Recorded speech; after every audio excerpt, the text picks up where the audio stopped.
I'm Dr. Muscle, and in this video we'll be reviewing standard form claims and how to translate anything that's said into a standard form claim. As the editors of our textbook pointed out, practically anything that's said can be translated into one of these four standard form claims. So the first thing you want to note with regard to these standard form claims is that they have to map up, what you're translating has to map up perfectly into one of these forms. So you can't have any other words thrown in here. They have to be exactly what's here. You can put almost any kind of noun or noun phrase into one of these blanks, but you can't have any additional words anywhere. It's got to exactly match one of these four forms. So kind of along with what I was saying there for a second, what you put into these, they're called terms, and they need to be nouns or noun phrases, meaning one of the examples I think in the practice exercises was, all snakes are, or some snakes are not poisonous. Poisonous won't work. You need to turn it into, when you're translating it, into poisonous snakes, not just poisonous. So it would be something like, some snakes are not poisonous snakes. You can't just have an adjective. It's got to be a noun or noun phrase. The other kind of tricky thing about the terms, they designate classes, meaning, or categories, meaning that it can't just be one thing. It has to be plural, right? There has to be more than one. So that gets tricky when you're dealing with an expression that seems to involve one time or one person. And so you'll recall in the reading where they discussed Aristotle, you have to turn it into a weird sounding class of Aristotles. All people identical with Aristotle are cool people or something like that. So it can get a little tricky, but if you just remember these four basic forms and remember in your mind that you have to map up whatever you're trying to translate into one of these precise forms, then you should be okay. So we talked about nouns and noun phrases, right? You can't have just an adjective for a term here. It's got to be a noun or noun phrase. The other thing I want to mention real quick before getting into some examples is that two of these are called affirmative or inclusive claims, and two of them are referred to as negative or exclusive claims. And that's just because of how they're worded, right? The A and the I are including, right? They're inclusive. They're known as being affirmative claims. You're saying something positive about, the predicate in terms of the subject. So you're including on these two, whereas the E and the O are referred to as negative claims because you're excluding, right? No cool people are philosophers, right? You're excluding philosophers from the category of cool people. So hopefully that makes sense, and that will be important too in terms of some of the things we say later on in the chapter, right? When we discuss things like the rules of the rules method for testing for the validity of a categorical syllogism. You'll need to remember which ones are positive and which ones are negative claims. Okay, so that's important.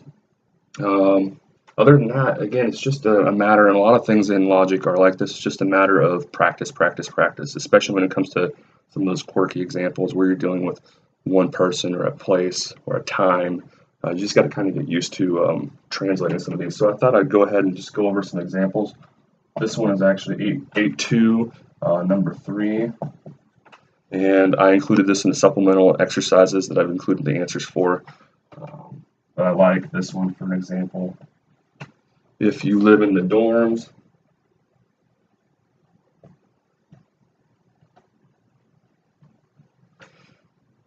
you can't own a car.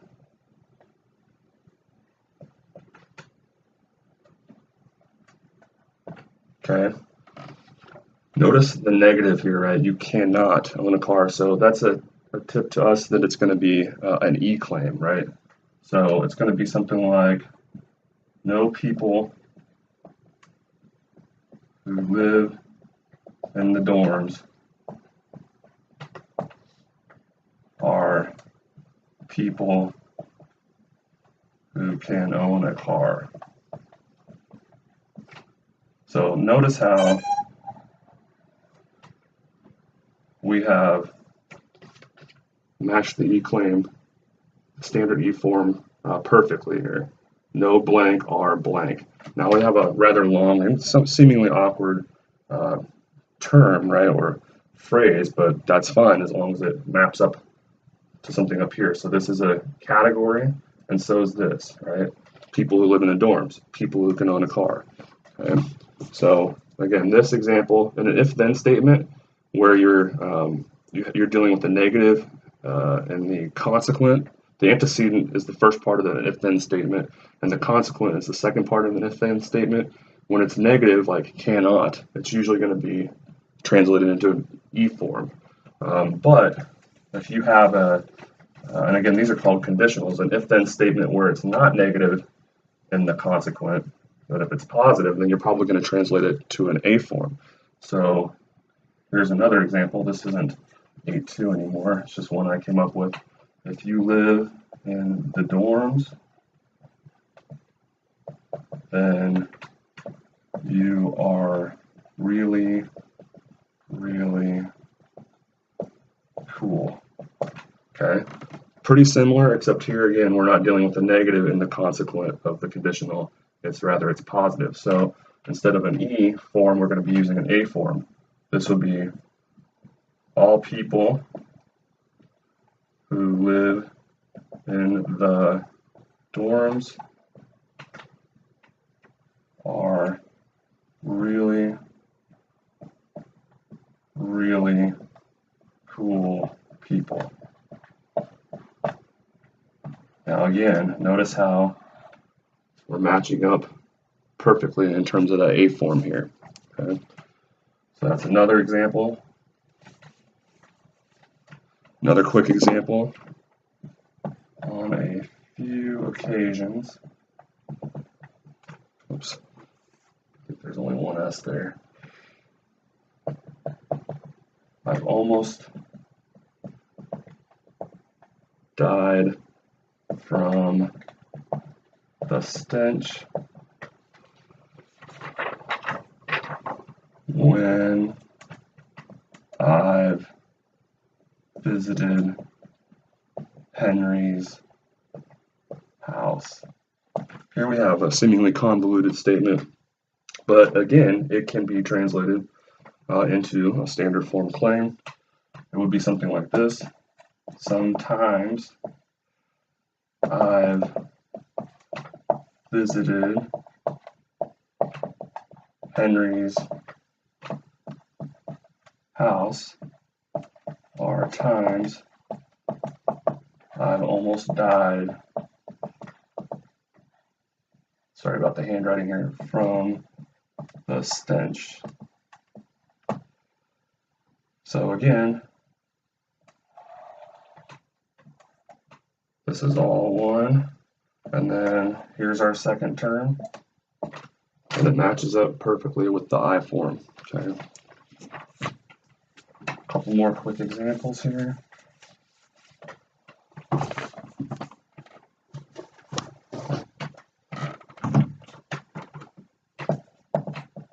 few of his band's songs sounded terrible. So this would be translated again into an I claim, right? It would be something like some songs of his band or songs his band's played. You can always kind of tweak them a little bit as long as they map up to the basic form.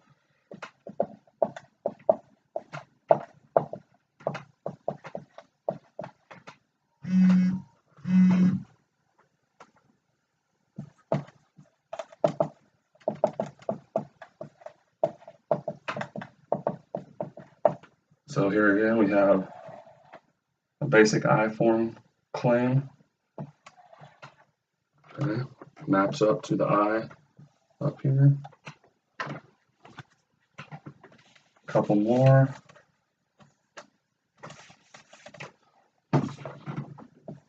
All of Tom Brady's throws this season were excellent. Okay.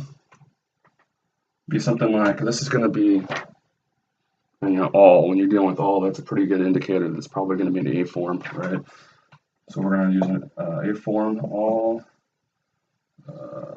throws Tom Brady made this season are, and you got to keep it in the present tense. That's another thing that they did a good job talking about in the textbook. Are throws that were excellent. Okay, so here again, this is how it'll break down. So this is the original statement or sentence, and to get it into a standard form A claim, you would just tweak it a little bit. Have to keep it in present tense, are, but otherwise, you manipulate it a little bit, and it's after a good amount of practice. Like I said, you should be fairly confident in your ability to translate almost anything that's said into standard form. Let's do one last one here. You never cleaned up after yourself when you lived in your mother's basement. So here we get something negative sounding, right? Never. So right off the bat, I'm thinking either E or O. And this one, it's not just one or a couple times, right? It's indicating it never. It was never the case. So it's probably going to be an E claim. So we'll translate something like this. No times you lived in your mother's basement are times you cleaned up after yourself. So again, maps up to the E form here. No times you lived in your mother's basement. That's the first term, right? First class or category of times in this case are times you cleaned up after yourself. Another category or class of times. Okay, so hopefully you found this video helpful. Again, practice, practice, practice, and if you find yourself struggling initially, hopefully that practice will help you feel more confident and like you're able to eventually easily translate seemingly anything that someone says into one of these standard form claims. Thank you.